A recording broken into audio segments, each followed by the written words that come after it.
My ex-wife cheated on me 15 years ago, and now she's paralyzed. I've already lent her money several times, but my kids keep demanding that I do more. When I finally refused, they turned against me. So I cut them off too. Hello, Reddit I plus here. I never thought I would become the villain in my own children's story. But apparently, that's where I am now. I'm a 55-year-old man, and 17 years ago, I divorced my wife after discovering she'd been having an affair with someone she worked with. Today, she's severely disabled after a medical emergency, and our 3 adult children believe I should become her full-time financial safety net.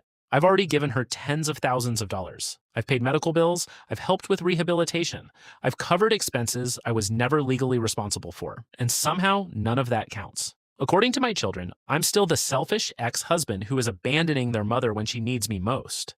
So I finally told them something I probably should have said months ago. She's your mother. She's not my wife anymore. That sentence destroyed whatever relationship I had left with my older children. And honestly, I'm not sure whether I regret saying it. Here's how we got here. 17 years ago, I was 38 years old and married with 3 children. Our oldest was 11, our son was 8, and our youngest was 5. Money was tight. Really tight. I worked construction during the week and drove deliveries several nights a week just to keep the mortgage and bills paid. My wife stayed home with the children. I never complained about that arrangement because I believed we were both working toward the same goal. I thought we were building a life together. I was exhausted most of the time, but I loved my family. Then I started noticing little things. My wife suddenly became protective of her phone. She started staying out later. She had new clothes that I didn't remember buying. There were unexplained expenses on our joint account. Whenever I asked questions, she had an explanation. I wanted to believe her. Looking back, I realized I was probably the last person in our entire marriage to understand what was happening. Eventually, I discovered the truth. She hadn't cheated once. She hadn't made one terrible mistake after a night of drinking. She had been having a relationship with another man for nearly 3 years. 3 years. While I was working extra shifts to keep our family afloat, she was secretly building another relationship. The worst part wasn't even the physical affair. It was discovering how many ordinary moments of our marriage had been lies. Birthdays, family vacations, Christmas mornings, dinner at the table. Every time she told me she loved me, I suddenly had no idea which memories were real. When I confronted her, I expected tears. Instead, she became defensive. She told me she'd felt lonely. She said I was always working. She said I'd stopped making her feel like a woman. Then she said something I'll never forget. She told me that if I'd been a better husband, she wouldn't have needed someone else. That was the moment something inside me went completely numb. I didn't scream. I didn't throw anything. I didn't even argue. I just told her I wanted a divorce. She didn't fight me. In fact, she seemed relieved. Apparently, she believed the man she'd been seeing was going to leave his relationship and start a new life with her. He didn't. About 8 months after our divorce, he ended things with her. Suddenly, the exciting new life she'd risked our marriage for wasn't so exciting anymore. She called me. She cried. She said she'd made a terrible mistake. She asked if there was any chance we could try again.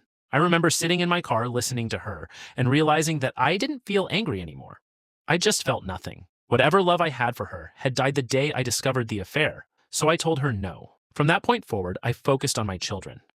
I made sure the divorce didn't turn into a war between them and either parent. I never badmouthed their mother. I paid child support. I paid for school expenses. I helped with university. I bought cars when they needed reliable transportation.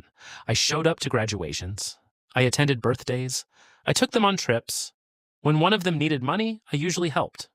I wasn't perfect, but I tried very hard to be a good father. Eventually, I remarried. My current wife and I have been together for more than a decade. She's kind, patient, and incredibly supportive. We have 2 young children together. For the first time in my life, I had something that felt peaceful. Then, about 18 months ago, I got a phone call from my oldest daughter. Her mother had collapsed. At first, doctors thought it was a cardiac issue. Then she suffered a massive stroke. She survived, but the damage was devastating. She lost most of the movement in her legs and had limited use of one arm. She couldn't walk independently. She needed help bathing. She needed help getting dressed. She needed assistance getting in and out of bed.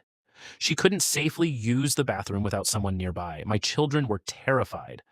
And despite everything that had happened between their mother and me, I felt terrible for them. Nobody wants to watch their mother become helpless. So when my daughter told me they were struggling with the medical bills, I helped. I didn't have to think about it. I transferred a significant amount of money. I told myself it was for my children, not for my ex-wife. A few weeks later, I helped again. Then again. By the 3rd time, my wife finally sat me down. She wasn't angry. She just asked me a question. How much longer are you planning to do this? I didn't have an answer, because every time my children called, I felt guilty, and every time I felt guilty, I opened my wallet. Meanwhile, my older children were trying to take care of their mother themselves. My oldest daughter had recently married. She was constantly traveling between her home and her mother's apartment. Her husband was becoming frustrated because their marriage was barely getting any attention. My son had just started a demanding job. He was terrified that missing work to care for his mother would cost him his career. My youngest had finished school but couldn't find stable full-time work because she was spending so much time helping her mother. I understood their frustration. I really did. So I suggested something practical: professional home care. There were government programs they could apply for. There were nonprofit organizations. There were disability assistance programs. There were community services that could potentially reduce the cost. I even offered to help them research everything, but they didn't want me to help them find solutions.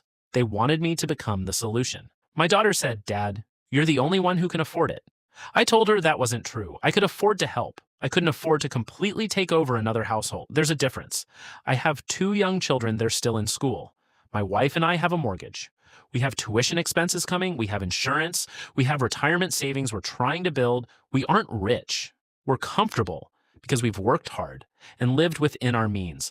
But if I start paying for my ex-wife's nursing care indefinitely, I'm putting my own children's future at risk. Apparently, that made me a terrible person. The calls became increasingly hostile. My son told me I was being selfish. My youngest told me I was punishing their mother for something that happened nearly 2 decades ago. My oldest daughter said something that really hurt. She said, "You obviously loved her once. How can you just watch her suffer now?" I told her I wasn't watching her suffer. I'd already given thousands of dollars. I had visited her. I'd helped pay her medical bills. I'd helped them find resources. I had never told them to abandon her, but I wasn't going to move into her house and become her caretaker. That apparently wasn't enough. Then came the conversation that finally broke me. My son called me late one evening. He was furious. He said his job was falling apart because of all the time he was spending caring for his mother. He said his sisters were exhausted. Then he told me I needed to step up. I asked him what exactly he expected me to do. He said, "Pay for everything." I laughed because I honestly thought he was joking. He wasn't. He said I had more money than they did. I told him that didn't mean my money belonged to them. He said, "She's the mother of your children." I replied, "And you're her son." He went silent. Then he said something that I'll probably never forget. "You're willing to let the woman you promised to love forever suffer because she hurt your feelings." That sentence made me angry in a way I hadn't felt in years. I told him it wasn't about my feelings, it was about boundaries. I said, "Your mother made decisions 17 years ago. I accepted those decisions and built a completely different life. I have a wife and 2 children who depend on me. I cannot destroy the life I've built because you believe I still have a responsibility to your mother." He called me heartless. I told him I had already done more than anyone could reasonably expect from an ex-husband. Then I said something I probably shouldn't have said. I told him that if he and his sisters continued treating me like an ATM, they were going to lose their relationship with me too. He hung up. The next morning, none of my older children answered my calls. Then they stopped responding to texts. My oldest blocked me. My youngest removed my wife from social media. My son sent me one final message. It said, "Don't worry. We'll remember who was there for mom and who wasn't." I stared at that message for almost an hour. Because the irony is that I was there. I just wasn't there in the way they wanted. I had already sacrificed money. I had already sacrificed time. I had already sacrificed peace. But apparently, unless I sacrificed my current family too, none of it counted. My wife has been incredibly supportive through all of this, but I can see the worry in her face.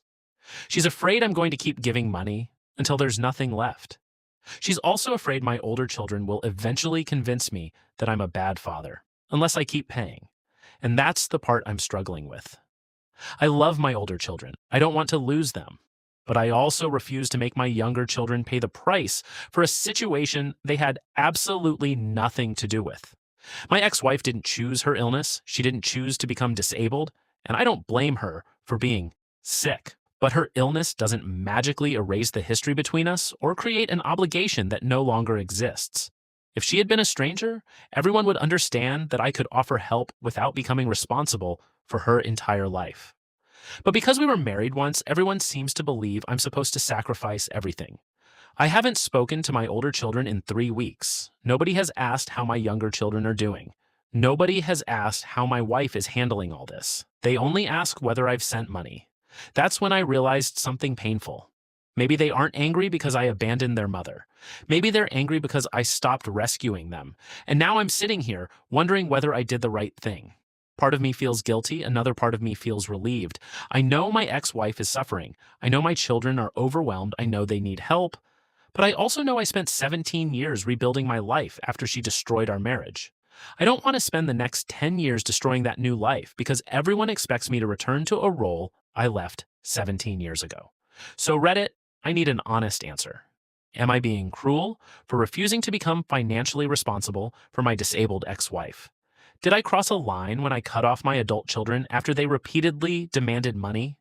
Or is it reasonable to say that I can care about my ex-wife's well-being without becoming responsible for her future? Because right now, I'm starting to wonder if being a good father means sacrificing everything for your children, or knowing when to finally say enough.